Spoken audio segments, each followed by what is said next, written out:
d'un point de vue interne, le lien est fait, y compris comprend toutes les dispositions qui sont prises d'un point de vue de déréglementation du marché du travail, comme on dit, c'est directement inspiré par les politiques européennes, quoique le gouvernement veuille s'en défendre, mais c'est bon. Alors, et si maintenant vous me dites que d'un point de vue extérieur, c'est pas cette visibilité-là qui est donnée, ben on va y travailler. Effectivement, aujourd'hui, on a quand même du mal à nommer les choses, comme s'il y avait un secret de famille autour de l'Union européenne. Et par exemple, le projet de loi Macron est une écriture, quelque chose qui découle directement d'une note qui vient une recommandation qui vient de l'Union européenne en date de juin 2014. Et l'ensemble, la totalité des mesures du projet Macron résulte effectivement de recommandations de l'Union européenne. Donc effectivement, agir sur nos revendications, s'apercevoir qu'il y a un mur de l'austérité qui se heurte à nos revendications, c'est une chose. Mais moi, je suis de ceux qui pensent qu'il faut effectivement nommer les choses et dire qu'il y a bien effectivement une Union européenne qui, partout en Europe, pour l'ensemble des 28 États membres, provoque les mêmes conséquences à partir des mêmes causes. Je pense à la loi Macron avec la réforme des CHSCT, avec la réforme des prud'hommes, etc., etc. Donc tout ça, ça rentre un peu dans cette même logique de ce qu'ils appellent les réformes structurelles. C'est le discours européen, réforme structurelle. C'est ce qu'on demande encore aux Grecs aujourd'hui, c'est ce qu'on demande à la France. C'est ce que les Italiens ont fait avec la nouvelle loi sur les contrats de travail. Donc tout ça, on sait que tout ça, c'est européen et on sait qu'on manifestera le 9 avril, comme les Italiens l'ont déjà fait, comme les Belges l'ont fait dernièrement, comme les Espagnols le font et vont le refaire, et les Portugais. Donc tout ça, c'est quand même un mouvement général.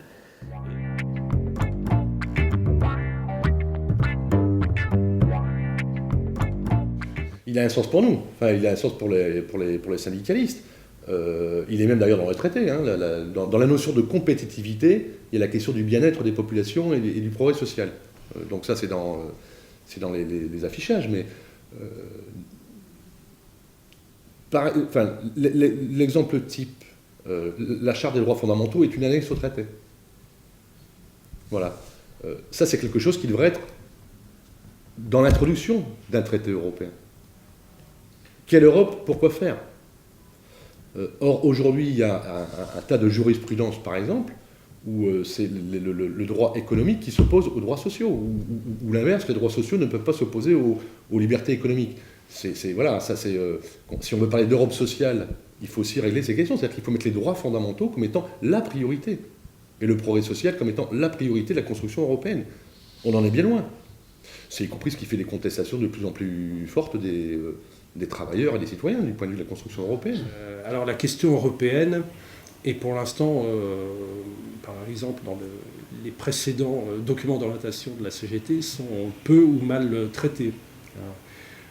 On nous parle de développement humain durable, des expressions un petit peu à la mode comme ça, mais sur l'analyse en profondeur de ce que cette Union européenne, de sa genèse, de sa structuration, de son mode de fonctionnement, il y a très peu de choses.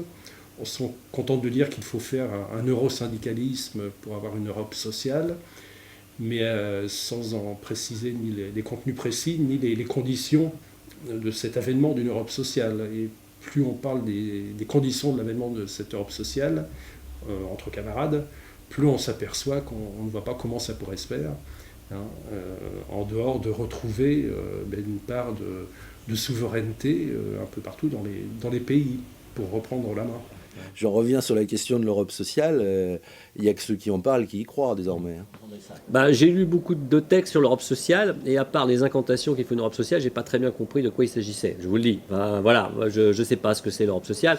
Je crois qu'il y a un véritable problème dans le mouvement ouvrier qui est lié, qui est pour la CGT comme pour d'autres. C'est déjà raisonner par rapport à l'histoire, à ce qu'est l'histoire de la construction européenne, de raisonner par rapport à ce qu'est le cadre et comment fonctionne l'Union européenne, pour quel objectif, qui l'a construite Déjà, je pense qu'il y a un déficit là-dessus qu'il faut arriver à combler, à expliquer. L'Union européenne n'a pas été structurée pour répondre aux intérêts des salariés. C'est pas son but, c'est pas son objectif. Et quand on regarde aujourd'hui où on en est rendu depuis le débat sur le référendum sur la Constitution européenne, ce qui s'est passé avec le traité de Lisbonne, quand on lit le traité de Lisbonne, il n'est pas au service des intérêts des salariés. C'est exclusivement les intérêts économiques qui priment. Et même si certains pensaient qu'on pourrait aller vers du social avec l'Union européenne aujourd'hui, c'est impossible.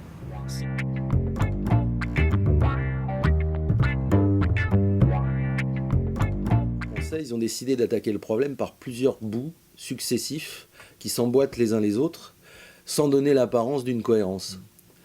Ça a commencé en 91, hein, on est petit bout par petit bout, avec d'abord la séparation du rail des matériels roulants d'un point de vue fonctionnel, ensuite d'un point de vue comptable, ensuite d'un point de vue organique, et toute une série, on en est au 4e paquet ferroviaire successif. Donc là, c'est le 4e qui est actuellement en discussion au niveau de l'Union européenne.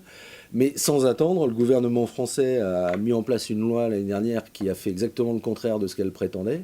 Au nom de la réunification, elle a éclaté la SNCF historique en la privant de moyens en termes de financement, ce qui fait qu'elle a préparé la structure ferroviaire du pays à l'application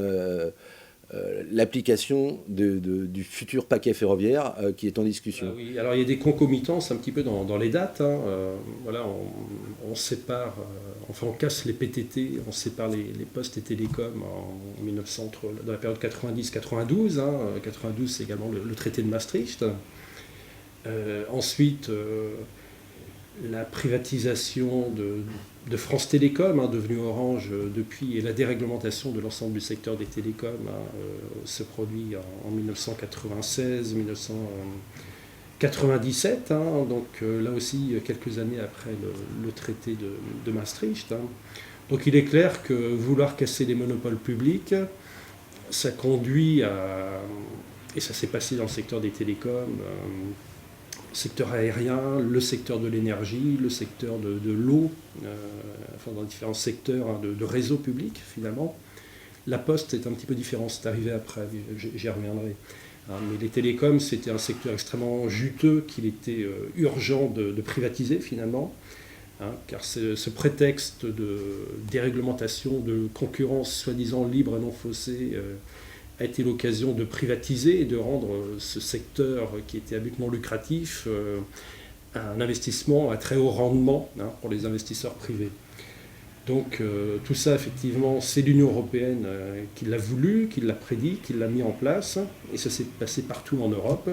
On est passé de monopole public à quelques multinationales maintenant qui se partagent le gâteau.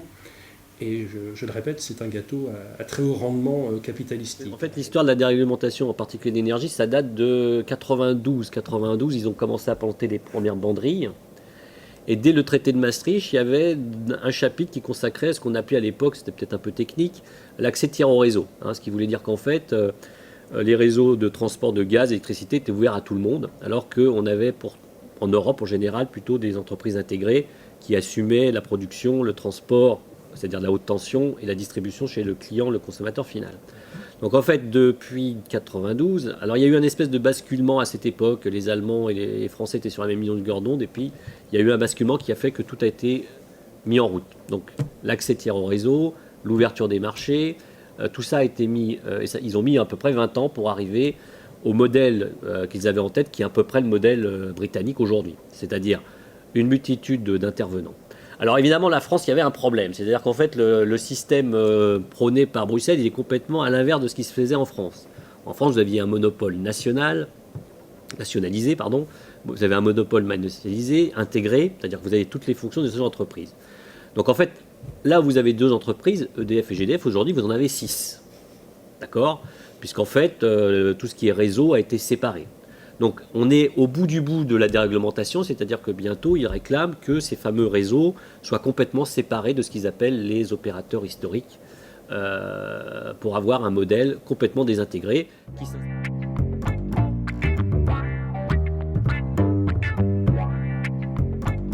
Et on est aujourd'hui en 2015 dans une situation où de plus en plus d'entreprises privées avec des actionnaires prennent des parts de marché, c'est devenu un marché, et donc tout est fait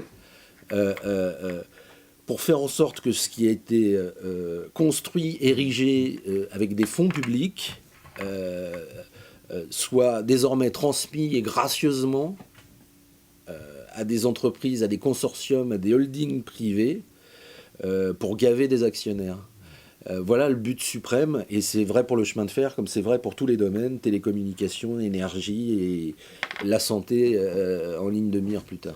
Pour les usagers, ça a été déjà une jungle tarifaire, ça a été la fin de l'égalité de traitement sur le territoire. On le voit bien aujourd'hui encore avec l'accès au très haut débit numérique, selon qu'on est à la ville, à la campagne, selon qu'on est dans les endroits riches ou les quartiers populaires, ça ne se fait pas à la même vitesse. Ce que ne sait peut-être pas les usagers, c'est que, et on arrive à le démontrer quand même, c'est que si on avait conservé un monopole public, on serait allé beaucoup plus vite dans les mutations technologiques, parce qu'il y aurait une vraie maîtrise de la recherche, de l'investissement, de l'exploitation du réseau, et de l'ensemble de la filière télécom, y compris les équipementiers qui, comme Alcatel, sont également soumis à pas mal de tempêtes capitalistiques. Donc voilà, donc pour les usagers, c'est une dégradation, c'est-à-dire que les nouvelles technologies auraient pu arriver nettement plus vite et de manière beaucoup plus égalitaire dans le cadre d'une entreprise, enfin d'un établissement public. Et pour les salariés, eh bien là, on en est quand même victime d'un changement de culture qui a été un vrai traumatisme. C'est-à-dire que non seulement on a poussé à fond la productivité avec des baisses d'effectifs extrêmement importantes. Donc ça a été quelque chose qui a créé beaucoup de stress, et qui continue de le faire d'ailleurs, à France Télécom. Mais également ce changement de culture imposé quand on est fonctionnaire, qu'on fait un service public et qu'on nous demande de faire du fric et quelque part de voler les usagers devenus clients. Effectivement, ça donne lieu à pas mal de résistance, de lutte, et puis on ne gagne pas sur tout. La privatisation a eu lieu finalement, donc voilà, on a laissé pas mal de plumes. Donc la dernière étape, c'est de faire disparaître ces tarifs régulés. Et là, vous aurez un vrai marché, vous allez choisir, à la limite, vous allez dans votre supermarché, comme ça se fait quelquefois en Grande-Bretagne, et vous allez choisir avec votre carte un distributeur d'électricité. Et donc là, ce sera le nirvana pour la Commission de Bruxelles. Tout le monde ira chercher son électricité ou son gaz comme on va chercher son fromage ou ses carottes. Donc voilà, c'est ça l'idée générale. Alors après, derrière, ça c'est ce qu'ils veulent. Après, il y a des conséquences collatérales. Donc une des conséquences collatérales, ça a été la privatisation d'EDF et GDF. Parce que évidemment, dans un marché libre, une entreprise publique, ça ne peut pas le faire. Alors pourquoi ça ne peut pas le faire ? Parce qu'une entreprise publique, elle a un accès au marché financier plus facile puisqu'elle est garantie par l'État, donc il y a un problème. Donc on est passé d'un statut d'EPIC à un statut de société anonyme. Et puis comme on avait soi-disant des problèmes de financement, cette société anonyme après a été mise en bourse. L'EDF est au CAC 40. GDF, son destin était un peu différent, puisqu'en fait elle a été absorbée par Suez, puisqu'il y avait une menace d'OPA. Ça c'est aussi un autre attrait du marché libéralisé, c'est-à-dire qu'en fait vous avez eu, comme on libéralisait les entreprises, vous savez, le capital, malheureusement, enfin le capital c'est une vieille loi, il se concentre. Donc en fait, puisqu'il y avait un marché qui s'ouvrait et que les frontières tombaient, les entreprises se sont mis à racheter les uns et les autres. Donc la CGT, aux alentours des années 2006-2007, ils avaient fait une évaluation, on en était quand même à 200 milliards d'euros qui avaient été mis financièrement sur la table pour acheter des entreprises à droite à gauche. Donc il y a eu des grosses opérations, Enel qui a racheté, donc l'électricien italien qui rachète l'électricien espagnol, l'électricien allemand E.ON qui rachète le gazier allemand Eurogaz, enfin des grosses opérations. Et EDF et GDF n'étaient d'ailleurs pas en reste, puisque EDF a racheté London Electricity et par exemple Montedison en Italie. Donc vous comprenez bien que ces milliards d'euros, on ne les a pas retrouvés ni dans le système de production, ni dans les réseaux, ni dans la baisse des tarifs. Donc ça, c'était une des conséquences, j'allais dire, liées à cette libéralisation. Et derrière, pour les entreprises, c'était aussi changement de culture. C'est-à-dire on est passé d'une culture, j'allais dire, technique, Oui, non, on est passé d'une culture technique, j'allais dire une culture d'ingénieur, à une culture de résultats. Mais de résultats non pas techniques, mais résultats financiers. Il y a le problème du prix et il y a aussi le problème de l'accueil du consommateur, hein, qui jusqu'à dernièrement pensait encore que DF et GDF c'était la même entreprise par ailleurs. Bon, donc en fait on a complètement désoptimisé le système français, désorganisé, et en fait aujourd'hui on est à peu près persuadé que ça coûtait plus que ce que ça n'a rapporté cette affaire. Tout le monde le sait, tout le monde le dit, mais c'était les directives européennes qu'il fallait appliquer.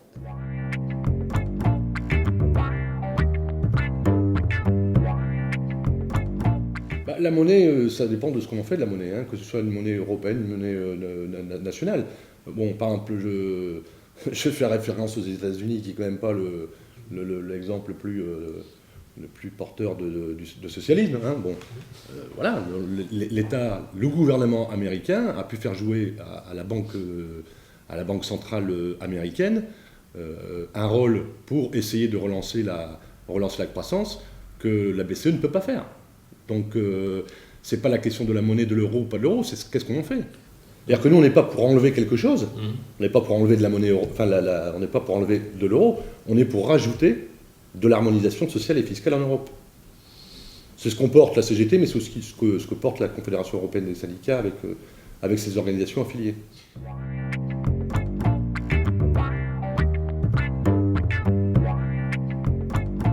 Et il est évident que si on veut avoir une monnaie unique, il faudra mettre sur pied toute une série d'instances fédérales. Bien. Ces instances fédérales ne peuvent acquérir leur légitimité qu'à travers la constitution d'un corps électoral fédéral. Ce qui veut dire que on suppose que les habitants des différents pays se comporteront comme les habitants, par exemple, des 13 colonies initiales américaines, ou comme les habitants des différents Länder de l'Allemagne, ou les habitants des différents États du Brésil, ou des différents États de l'Inde, en tout cas, il y a quand même toute une série de pays fédéraux et qui fonctionnent, par ailleurs, et qu'ils constitueront un corps politique unifié, avec des élections qui seront communes et qui enverront, en même temps qu'elles peuvent envoyer très bien des représentants pour chacun de ces pays, mais qui enverront principalement des représentants à une assemblée commune, et cette assemblée commune aura des pouvoirs déterminants par rapport aux assemblées des différents pays. Bon, c'est ça en réalité un système fédéral. Sauf que, et c'est là où on retrouve l'économie, l'histoire montre, car on a maintenant 200 ans d'expérience du fonctionnement des États fédéraux. L'histoire montre que ces États fédéraux, soit ont éclaté, alors il y a par exemple le cas de l'Autriche-Hongrie, qui était de fait un État fédéral et qui a éclaté, soit ont, d'une certaine manière, centralisé une grosse partie de leur budget, si on veut dire par là qu'il faudrait faire une avancée décisive vers le niveau fédéral, oui, c'est logique. C'est logique. Il faut, à ce moment-là, effectivement, se doter des mécanismes de transfert et des mécanismes politiques qui valident, d'une certaine manière, ces mécanismes de transfert. Mais, quels seraient les pays qui seraient prêts à accepter cela ? En sachant qu'aujourd'hui, ces transferts devraient venir majoritairement de l'Allemagne et que l'Allemagne, d'une certaine manière, ne peut pas. On peut discuter si elle veut ou si elle ne veut pas, mais à la limite, ça n'a pas d'importance. Elle ne peut pas, quand bien même voudrait-elle, elle ne peut pas, d'une certaine manière, fournir à la zone euro les 160 ou 200 milliards d'euros de transferts qu'il faudrait faire par an, je dis bien par an, c'est-à-dire entre 8 et 10%, à peu près, ou même pourrait monter à 240 milliards, entre 8 et 10% de son produit intérieur brut, on voit bien que là, Tout simplement, les Allemands, parce qu'ils ne se considèrent pas comme français, parce qu'il n'y a pas une réelle solidarité populaire, refuseraient cela, et que donc ça n'a pas de sens d'en parler. Et on revient toujours à cette question politique, qui est la question de savoir, est-ce que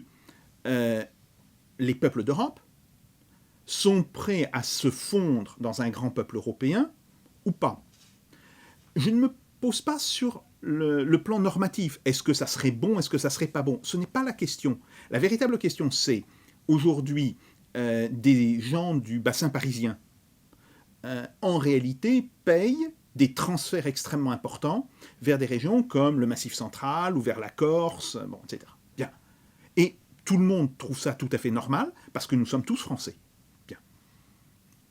Est-ce que l'on peut imaginer que cette situation s'imposera au niveau de l'Union européenne et au niveau de la zone euro? Très clairement, non. Donc, tous ces discours sur il faut faire un nouvel euro, il faut faire une nouvelle banque centrale, en réalité, ça revient à dire il vaut mieux être riche et bien portant que pauvre et malade. Ça a à peu près la même capacité performative. C'est idiot. Il y a un cadre défini par la politique européenne, et je dirais, au-delà, il y a le cadre qui est défini par la logique de l'euro. À la limite, l'Eurogroupe et la Commission de Bruxelles n'ont même pas besoin de demander des choses. Ces choses vont s'imposer par la simple logique qu'il y a d'une mise en concurrence de l'ensemble des économies entre elles, et du fait que, évidemment, dans ce système, le moins-disant, moins coûtant gagne. Et quand on a un marché unique, une monnaie unique, avec des régimes sociaux qui sont différenciés, eh bien, ça entraîne tous les pays dans une espèce de course à l'échalote au moins-disant, moins coûtant, et de deux choses l'une, soit ça fait exploser le système social et ça nous ramène à une situation de régression tout à fait effrayante, soit ça fait éclater l'euro et le marché unique.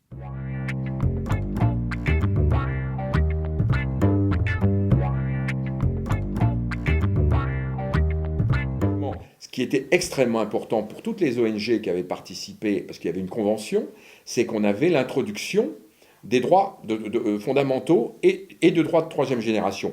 L'effectivité de ces droits n'était pas réglée, mais le problème, c'est qu'ils devenaient aussi importants que les droits à la concurrence. Il y avait une bataille pour dire les droits de l'homme sont aussi importants que les droits à la concurrence. Très vite, le traité de Lisbonne s'est retiré de cet aspect-là. C'est-à-dire que le traité de Lisbonne a considéré que c'était secondaire, ça, et il a traité le problème économique. Donc le traité de Lisbonne, de ce point de vue-là, le débat n'était pas réglé par le traité constitutionnel. Le débat était commencé en disant les droits de l'homme. Ceci dit, et ça je souhaite que vous le disiez, c'est ce que fait Podemos, c'est la base de l'organisation de Podemos en Espagne. C'est que les droits de l'homme, les droits fondamentaux sont les éléments essentiels pour l'organisation de l'économie et du développement demain. C'est une des bases d'un projet. Pourquoi on ne peut pas... Ce qui fait la différence sur un projet de lutte contre, ce qui a été le cas des syndicats dans leur majorité, aussi bien en Italie qu'en Espagne, qu'en France, qu'en Grèce aujourd'hui, qu'en Irlande, ou même qu'en Grande-Bretagne, et même en Belgique, dans le moment présent, c'est que la construction du projet passe par cette bataille immense sur la démocratie de demain. Sera une démocratie où les citoyens ont un rôle extrêmement important. Il y a un pari, parce que tous les syndicats européens, même les syndicats français, il y a eu que 2 votes contre à la comité exécutif de la CES. Ils ont fait le pari, alors c'est un pari politiquement compliqué, mais qui n'a pas été un enjeu d'un débat. Le débat n'a absolument pas été un débat, contrairement à ce qu'on peut penser, ça n'a pas été un débat passionné. C'est de dire, il faut qu'on s'appuie sur l'intégration des droits fondamentaux pour pouvoir rebondir. C'est-à-dire, et de dire, et ça vaut la peine d'essayer de mener ce débat pour dire on aura une base juridique européenne pour pouvoir créer un rapport entre les droits de l'homme et le droit à la concurrence. Le pragmatisme était de dire on aura peut-être quelque chose de plus pour pouvoir lutter, mais on n'est pas sûr. Donc le pari était un pari pascalien, mais c'était, il n'y avait aucune illusion sur la partie économique. C'était de dire est-ce qu'on peut modifier les rapports ? Le rapport sur la façon dont les peuples traitent ensemble le problème. Visiblement, c'est la question la plus... Mais ça reste une question difficile. C'est une banalité que de dire que le bilan est catastrophique. D'un point de vue économique, c'est évident, et d'un point de vue social. Et la crise depuis 2008 n'a fait qu'accélérer cette régression économique, sociale et industrielle. On est quand même sur l'échelle d'un continent en passe d'une récession majeure. Et face à cela, il n'y a aucune décision de rupture avec ces politiques dont on mesure aujourd'hui les conséquences néfastes. Mais pire, il y a une volonté de poursuivre, de ne pas reconnaître ses erreurs et de poursuivre, ce qu'on ne voit nulle part ailleurs. Parce que le traité constitutionnel, par exemple, on y reviendra, mais avait un élément positif selon moi, c'est qu'il donnait plus de pouvoir au Parlement européen. Il était sur ce qu'on appelle la codécision. Or, on vient d'apprendre cette semaine que, alors que le Parlement européen, avec un certain consensus d'ailleurs entre le PPE et les sociodémocrates, avait proposé qu'il y ait une directive progressiste pour la maternité, par exemple, le Conseil vient de rejeter cette possibilité. Donc on voit bien que même d'un point de vue de la démocratie, ce qui était, selon moi, une petite avancée démocratique, il y a un recul net et une volonté de tout reprendre les choses en main.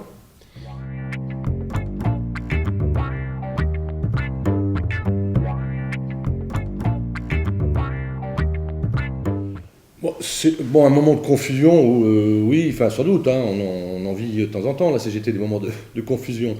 Moments de grands débats, oui, même des débats assez vifs. Mais le débat, j'y étais au comité confédéral national, le jour où il y a eu l'expression, mais dans les débats, y compris antérieurs, avant ce comité confédéral national, le débat, il ne portait pas de savoir si la CGT devait se prononcer pour ou contre. En tout cas, le débat ne portait pas sur pour.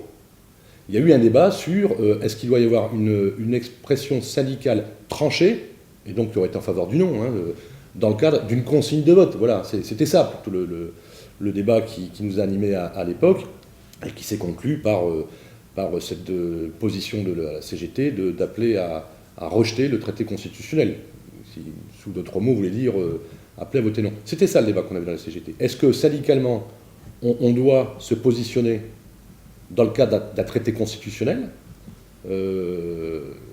voilà, et si on doit se prononcer, le débat n'a jamais porté sur le oui, ou sur l'abstention, il a porté sur le rejet. Enfin, moi, c'est comme ça que j'ai vécu le débat à l'intérieur de la CGT. Dans ma propre organisation, d'ailleurs, de la Fédération de Mines-Énergie, c'était ce débat-là qui était porté. D'ailleurs, quand on est arrivé, nous, la Fédération de l'Énergie, au CCN, on avait eu un conseil général, je pense, une semaine avant, où précisément, on n'a pas pris de décision dans notre comité, dans notre conseil général, pour attendre aussi le débat du CCN. Donc on n'était pas non plus tranché là-dessus.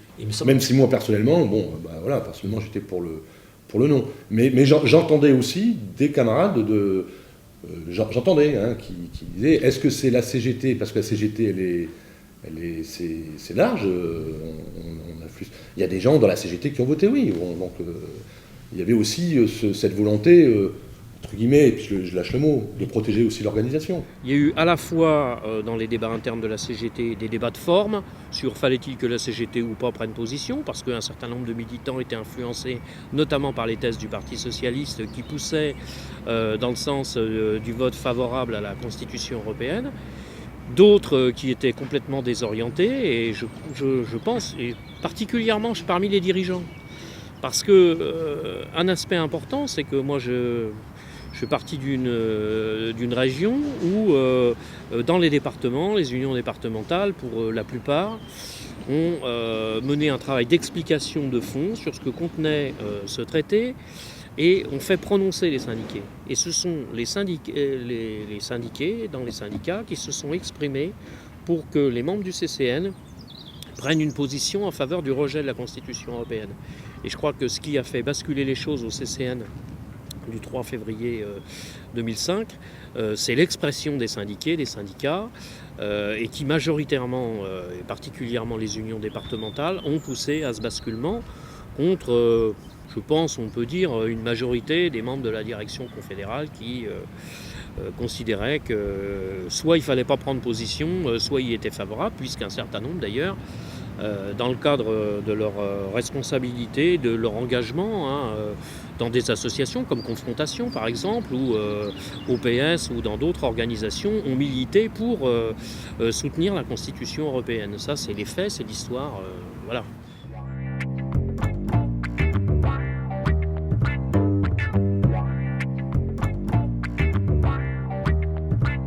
Le problème après, c'est de créer les conditions d'une véritable dynamique européenne, c'est extrêmement important. Alors, ils les ont créés, là. La CES vient dans la dernière période de dire il faut changer les conditions du développement. C'est pour ça que moi, quand j'étais à Bruxelles, une chose qui va vous paraître... la première chose que j'ai faite, c'est de créer une alliance qui s'appelle la Spring Alliance entre la plateforme environnementale et la plateforme sociale et la CES. Et depuis ce temps-là, à chaque sommet européen et à chaque moment, on a toujours travaillé et on a fait des actions entre les ONG environnementales, les ONG sociales et la CES. Parce qu'on est obligé de créer un mouvement de dynamique sociale. L'objectif était d'adhérer à la CGT pour pousser, faire évoluer la CES dans ses positionnements.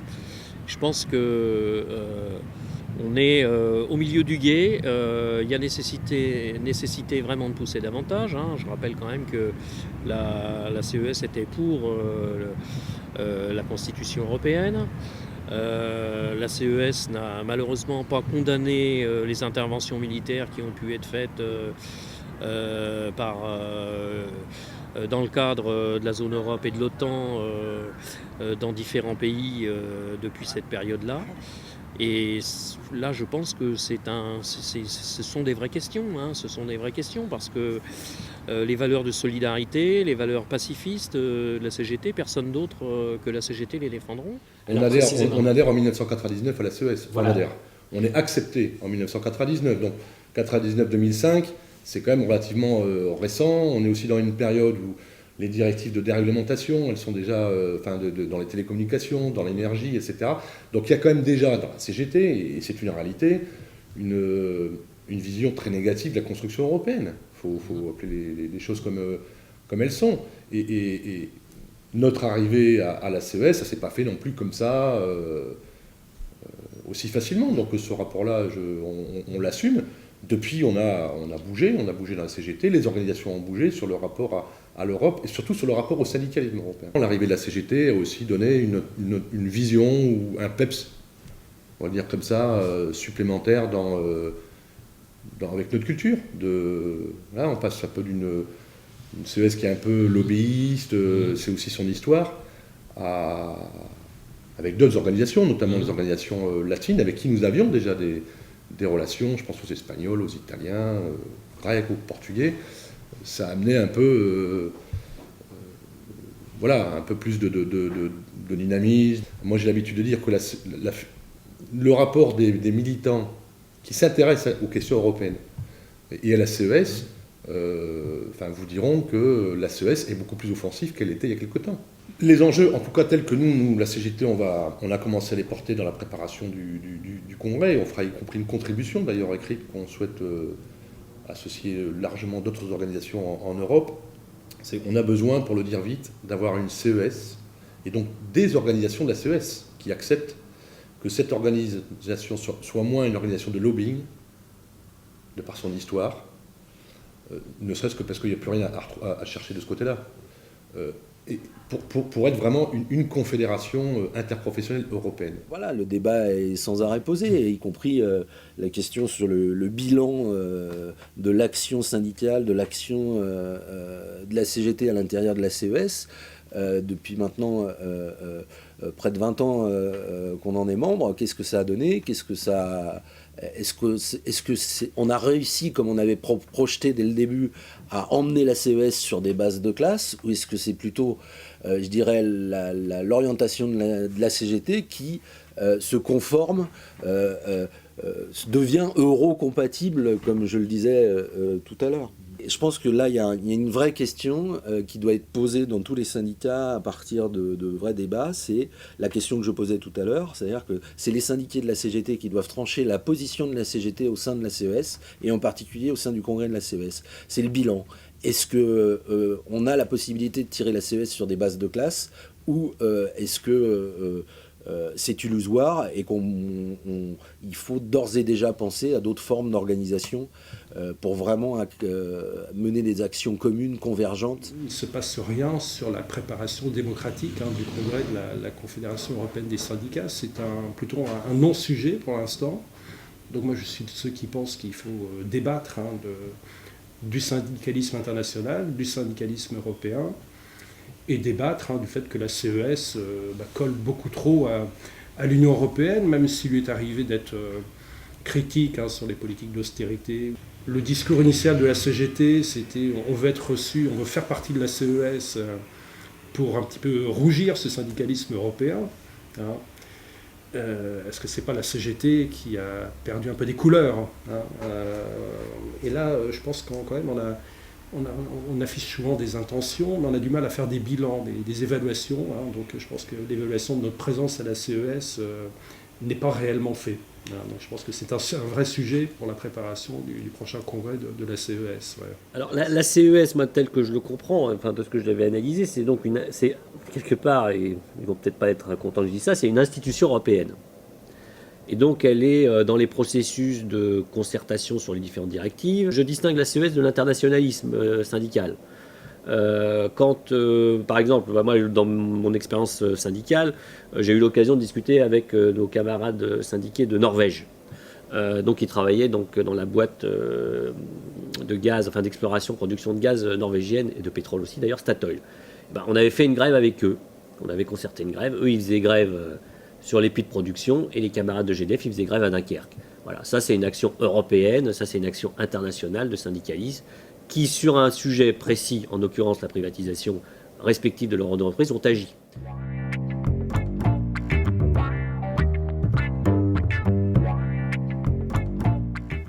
C'est pas un débat qu'on voit monter dans la CGT, honnêtement. C'est un débat qui monte dans la société, en tout cas. Oui, c'est un débat. Oui, non, mais c'est un débat. Puis on regarde tout ce qui peut être études d'opinion, etc. En tout cas, cette question pour la France, par exemple, de se désengager de la construction européenne et de l'euro, c'est pas une question c'est